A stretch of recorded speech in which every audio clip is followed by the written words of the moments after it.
দিয়ে হোয়াটসঅ্যাপে তোমাকে বেশ কিছু ব্যাগের ছবি পাঠাচ্ছি। তুমি ছবি দেখে যেটা সিলেক্ট করবে আমি সেটাই নিয়ে আসবো। আমি টাকাও দিয়ে আসিনি, ওদেরকে বলেই এসেছি যে এটা চেঞ্জ করতে হতে পারে।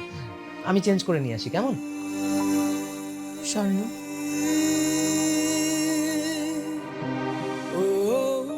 কি হয়েছে? আরে কাঁদছো কেন? আরে কাঁদছো কেন? দেখি, কই দেখি কি হয়েছে? কি হয়েছে? কি হয়েছে? কি হয়েছে? কাঁদছো কেন? কি হয়েছে? আরে ব্যাগটা পছন্দ হয়নি তো? হ্যাঁ? আচ্ছা ঠিক আছে। ব্যাগটার জন্য তোমার কোনো চিন্তা নেই। আমি আমি আমি এক্ষুনি গিয়ে ব্যাগটা চেঞ্জ করে আনছি। কেমন? হ্যাঁ? কেঁদো না। কেন ফিরিয়ে দেবে? আমার জন্য পছন্দ করে নিয়ে এসছো তুমি, কেন ফিরিয়ে দেবে? তোমার পছন্দের কোনো ভ্যালু নেই? আমি বললেই ফিরিয়ে দিতে হবে? শোনো, আমার কাছে তোমার পছন্দের কোনো পোশাক নেই যেটা আমি আজকে অ্যানিভার্সারিতে তোমার পছন্দ। দিয়ে হোয়াটসঅ্যাপে তোমাকে বেশ কিছু ব্যাগের ছবি পাঠাচ্ছি। তুমি ছবি দেখে যেটা সিলেক্ট করবে আমি সেটাই নিয়ে আসবো। আমি টাকাও দিয়ে আসিনি, ওদেরকে বলেই এসেছি যে এটা চেঞ্জ